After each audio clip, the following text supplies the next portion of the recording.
Hi friends, எல்லாருக்கும் வணக்கம். இன்றைக்கி நம்ம பார்க்க போகிறது மழை வரப்போகிறத முன்கூட்டியே சொல்லக்கூடிய ஒரு அற்புதமான செடியை பற்றி தாங்க. அதுதான் டெக்சாஸ் சேஜ்னு சொல்லப்படுற இந்த செடி. இதை ஏன் காற்றழுத்தமானி செடின்னு சொல்கிறாங்க, இதை வீட்டில் எப்படி வளர்க்கலாம், இதோட யூசஸ் என்ன, இப்படி எல்லா தகவல்களையும் இந்த வீடியோவில் பார்க்கலாங்க. இந்த செடியோட பொதுவான பெயர்கள் டெக்சாஸ் சேஜ், செனிசோ அல்லது காற்றழுத்தமானி செடின்னு கூட சொல்கிறாங்க. இதோட பொட்டானிக்கல் நேம் லிகோஃபிலம் ஃப்ரெட்சின்ஸ். இதோட தாயகம் மெக்சிகோ மற்றும் தென்மேற்கு அமெரிக்காவினுடைய பாலைவன பகுதிகள்ங்க. இதற்கு தேவையான சூரிய ஒளி மற்றும் தண்ணீர் தேவை என்னன்னு பார்க்கலாங்க. இந்த செடிக்கு நேரடி சூரிய ஒளி அவசியம். தினமும் 6லேருந்து 8 மணி வரைக்கும் வெயில் தேவைப்படுங்க. இது வறட்சியை தாங்கும் செடி தான். மண் ரொம்ப நல்லாவே காஞ்ச பிறகு தண்ணீர் ஊற்றினால் போதுமானது. அதிகமாக ஊற்றக்கூடாதுங்க. இந்த செடிக்கு வரக்கூடிய நோய் தொற்று மற்றும் தீர்வுகளை பற்றி பார்க்கலாம். அதிகமாக தண்ணீர் ஊற்றுறதுனால வேரலுகள் வர்றதுக்கு வாய்ப்பு இருக்குது. இதற்கு 1 லிட்டர் தண்ணீரில் 1 ஸ்பூன் பேக்கிங் சோடா, அப்புறம் கொஞ்சம் சோப்பு நீர் கலந்து பூஞ்சை உள்ள இடங்களில் தெளிக்கலாம். அப்புறம் பார்த்திங்கன்னா மாவு பூச்சி மற்றும் அஸ்வினி பூச்சிகள் தாக்குதல் வர்றதுக்கு வாய்ப்பு இருக்குது. இதற்கு வேப்பெண்ணெய் கரைசலை தெளிக்கலாங்க. 5 ml வேப்பெண்ணெய், 2 ml திரவ சோப்பு, இது ரெண்டையும் 1 லிட்டர் தண்ணீரில் கலந்து வாரத்துக்கு ஒரு முறைக்கு நம்ம ஸ்ப்ரே பண்ணணுங்க. இந்த செடிக்கு தேவையான உரம் என்னன்னு பார்க்கலாம். இது ஒரு சத்து குறைந்த மண்ணில் கூட நல்லா வளரக்கூடிய செடிங்க. அதிகமாக உரம் போடக்கூடாதுங்க. வருஷத்துக்கு ஒரு தடவையோ அல்லது 2 தடவையோ நன்கு மக்கிய தொழு உரமோ அல்லது மண்புழு உரமோ போட்டால் போதுங்க. இந்த செடியோட பயன்கள் என்னன்னு பார்க்கலாங்க. இந்த செடியின் இலைகளை கொண்டு தயாரிக்கப்படக்கூடிய தேநீரானது காய்ச்சல், இருமல் மற்றும் சளிக்கு மருந்தாக பயன்படுறதுன்னு சொல்கிறாங்க. இது ஒரு கிருமி நாசினியாக கூட இருக்குது. ஆனால் நான் எப்போதுமே சொல்கிற மாதிரி ஒரு தகுதியான மருத்துவரின் ஆலோசனை இல்லாமல் நாமவே மருந்துகள் எடுத்துக்கக்கூடாதுங்க. இந்த செடியானது ஜெரிஸ்கேப்பிங் முறையில் தோட்டம் அமைக்கிறதுக்கு உதவுதுங்க. அப்படின்னா தண்ணீர் தட்டுப்பாடு உள்ள இடங்களிலும் குறைவான பராமரிப்பிலும் ஒரு அழகிய தோட்டம் அமைக்கிற ஒரு முறைக்கு பேர் தான் ஜெரிஸ்கேப்பிங். ஸோ அந்த மெத்தடுக்கு இந்த செடியை யூஸ் பண்ணுறாங்க. அப்புறம் பார்த்திங்கன்னா ஹெட்ஜஸ் அமைக்கிறதுக்கு உதவுது. அதாவது வீட்டை சுற்றி இல்லைன்னா ஒரு தோட்டத்தை சுற்றி ஒரு அழகான ஊதா நிற வேலி போல் இதை வளர்க்கலாம். அப்புறம் விண்ட் பிரேக்ஸாகவும் யூஸ் பண்ணுறாங்க.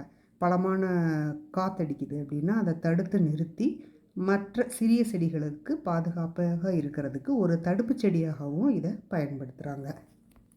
இந்த செடியினுடைய பூக்கள் தேனீக்களையும் வண்ணத்து பூச்சிகளையும் அதிக அளவில் ஈர்க்கக்கூடிய ஒரு தன்மையுடையதுங்க. இந்த செடியினுடைய இலைகளை ஆடு, மாடு போன்ற விலங்குகள் விரும்புகிறதில்லைங்க.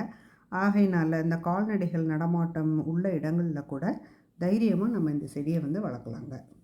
இந்த செடியை ஸ்டெம் கட்டிங் மூலமாக வளர்க்கலாங்க.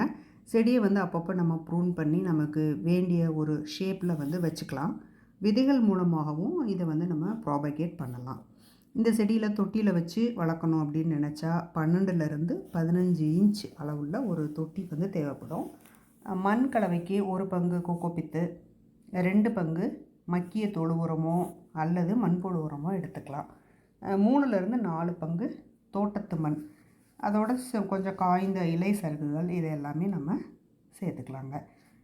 நான் வீடியோ ஸ்டார்டிங்கில் சொன்ன மாதிரி இந்த செடியை காற்றழுத்தமானி செடி இல்லைன்னா லிவிங் பேரோமீட்டர்னு சொல்கிறாங்க. அது ஏன்னு இப்போ பார்க்கலாம். எப்படி ஒரு பேரோமீட்டர் காற்றோட அழுத்தத்தை அளவிட்டு வானிலையை கணிக்குதோ அது மாதிரியே இந்த செடியும் வளிமண்டல மாற்றங்களுக்கு தகுந்த மாதிரி செயல்படுதுங்க.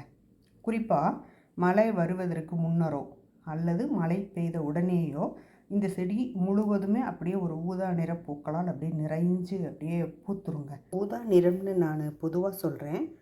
இந்த பூவானது பிங்க்கு, ப்ளூ வயலட், அதாவது நீல ஊதா, அப்புறம் ரேராக ஒயிட்டில் கூட இருக்குங்க. இப்போது நீங்கள் வீடியோவில் பார்க்குறது பிங்க் கலரு. இதுதான் நான் எங்கள் வீட்டில் வச்சுருக்கேங்க. இது மழை வருவதற்கு முன்னரோ அல்லது மழை பெய்த உடனேயோ பூக்கிறதுனால இதை ஒரு தீர்க்கதரிசின்னு நான் சொல்ல வரலைங்க. ஆனால் சுற்றுச்சூழலில் ஏற்படும் மாற்றங்களுக்கு தகுந்த மாதிரி ஒரு எதிர்வினை புரியுது.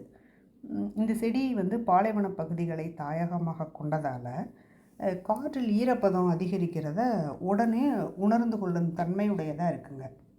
இது ஒரு சர்வைவல் ஸ்ட்ராட்டஜின்னு சொல்லலாம். வறண்ட பகுதிகளில் தண்ணீர் பற்றாக்குறை அதிகமாக இருக்கும்.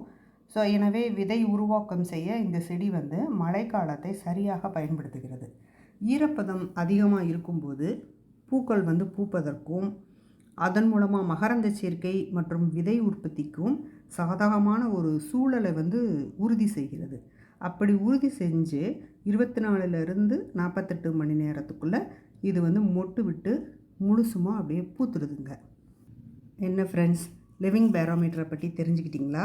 நீங்களும் இந்த லோ மெயின்டெனன்ஸ் செடியை வளர்த்து நம்ம ஊர் கிளைமேட்டுக்கு அதோட பண்பை அது வெளிப்படுத்துதா இல்லையா அப்படின்னு அப்சர்வ் பண்ணி பாருங்கள். தேங்க்ஸ் ஃபார் வாட்சிங். Happy gardening.